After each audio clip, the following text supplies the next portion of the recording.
त्योहारों का मौसम आमतौर पर खुशियां, मिलन और भाईचारे का संदेश लेकर आता है, लेकिन दिल्ली के एक इलाके से जो तस्वीर सामने आई है वो इन खुशियों पर सवाल खड़े कर रही है। पश्चिमी दिल्ली के उत्तम नगर इलाके में ईद से ठीक पहले माहौल तनावपूर्ण हो गया है। यहाँ कई जगहों पर ऐसे पोस्टर लगाए गए हैं जिनमें ईद में खून की होली खेलने जैसी खतरनाक धमकियां दी गई हैं। इन पोस्टरों ने स्थानीय लोगों के बीच डर और असुरक्षा की भावना पैदा कर दी है। बताया जा रहा है कि कुछ दिन पहले इस इलाके में एक मामूली विवाद हुआ था, जिसने देखते ही देखते हिंसक रूप ले लिया। 4 मार्च को होली के दिन 11 साल की लड़की का गुब्बारा एक महिला को लग गया।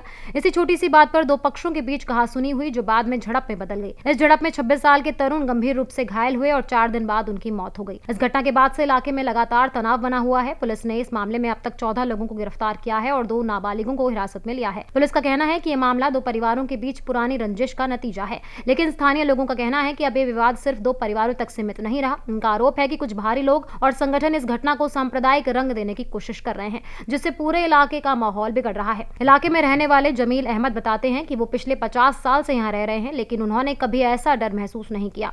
उनके मुताबिक अब हालात ऐसे हो गए हैं कि लोग अपने ही घर में असुरक्षित महसूस कर रहे हैं। उनका कहना है कि कुछ लोग खुलेआम हिंसा की धमकियां दे रहे हैं, जिससे परिवार के बच्चे और बुजुर्ग डरे हुए हैं। इतना ही नहीं, सोशल मीडिया पर भी इस मामले ने आग को और भड़काने का काम किया है। कई प्लेटफॉर्म पर ऐसे वीडियो और पोस्ट वायरल हो रहे हैं जिनमें भड़काऊ नारे और धमकियां दी जा रही हैं। चिंताजनक बात यह है कि इन पोस्ट को समय पर हटाया नहीं गया, जिससे लोगों में डर और बढ़ गया है। स्थानीय लोगों का कहना है कि रोज कुछ समूह इलाके में आकर नारेबाजी करते हैं। इससे आम लोगों को घर से निकलने में मुश्किलों का सामना करना पड़ता है।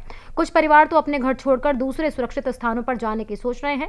कुछ लोग जो बचपन से इसी इलाके में रह रहे हैं, उनका कहना है कि पहले यहाँ का माहौल काफी अच्छा था, पड़ोसियों के बीच भाईचारा था, लेकिन अब लोग एक दूसरे से नजर चुराने लगे हैं। लोगों का कहना है कि वो ईद को डर के माहौल में नहीं मनाना चाहते, इसीलिए कुछ दिनों के लिए कहीं और जाने की सोच रहे हैं। फिलहाल पुलिस और प्रशासन स्थिति को संभालने की कोशिश कर रहे हैं। इलाके में सुरक्षा बढ़ा दी गई है और लोगों से शांति बनाए रखने की अपील की जा रही है। लेकिन सबसे बड़ा सवाल यही है कि क्या एक घटना पूरे इलाके की शांति छीन सकती है, और क्या त्योहारों के समय नफरत फैलाने वालों पर सख्त कार्रवाई होनी चाहिए।